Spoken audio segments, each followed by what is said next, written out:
Grabe mga ka-JSD. Isang video na naman ang pinag-uusapan sa social media. Sa loob mismo ng trend sa Rome, Italy, isang Pilipino ang tila sinubukang ibuli at takutin ng mga hinihinalang pickpocket. Pero ang hindi nila inaasahan, hindi umatras ang Pinoy. Ano nga ba talaga ang nangyari? Panoorin natin at sabay nating himayin ang viral na eksenang ito. Relax, relax.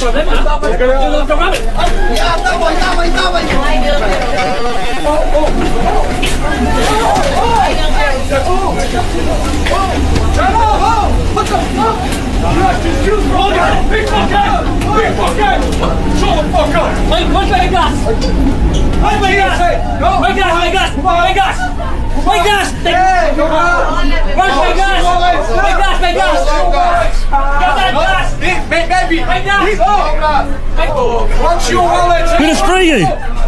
He's a pickpocket. He's a pickpocket. What? You what? Huh? Watch your wallet! And your wallet, everyone! It's okay. Leave it! It's okay. It's okay. Leave it! Let's get off here. Let's get off here. Let's get off here.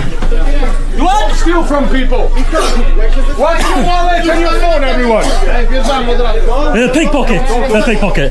Sorry, we had to. Habang pinapanood ko ang viral na video na ito, napaisip talaga ako. Sana, huwag nating hayaang umabot ang Pilipinas sa ganitong sitwasyon na mapipilitan na ang mga ordinaryong mamamayan na magbuo ng sarili nilang grupo para lang labanan ang mga magnanakaw, pickpocket o mga nambubuli sa pampublikong sasakyan. Para sa akin, kapag umaasa na ang mga tao sa sarili nilang grupo para sa seguridad, senyales iyon na may mga bahagi ng peace and order na kailangan pang palakasin.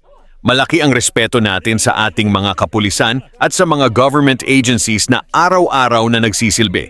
Pero bilang mamamayan, hangad din natin na mas mapalakas pa ang presensya ng mga autoridad sa mga lugar na matao gaya ng mga tren, terminal, palengke at iba pang pampublikong lugar. Ang mas madalas na visibility at mabilis na responde ay maaaring makatulong sa pag-iwas sa krimen at magbigay ng mas malaking kumpiyansa sa publiko. Hindi lang ito tungkol sa paghuli ng mga gumagawa ng krimen. Mas mahalaga ang pagpigil bago pa ito mangyari. At para sa ating lahat, maging mapagmatsyag tayo, alagaan ang ating mga gamit, at huwag mag-atubiling i-report agad sa mga autoridad kung may kahina-hinalang nangyayari. Ano ang masasabi ninyo? Sa tingin ba ninyo, ano pa ang pwedeng gawin upang maging mas ligtas ang ating mga pampublikong sasakyan at mga pampublikong lugar? Ibahagi ang inyong opinyon sa comments.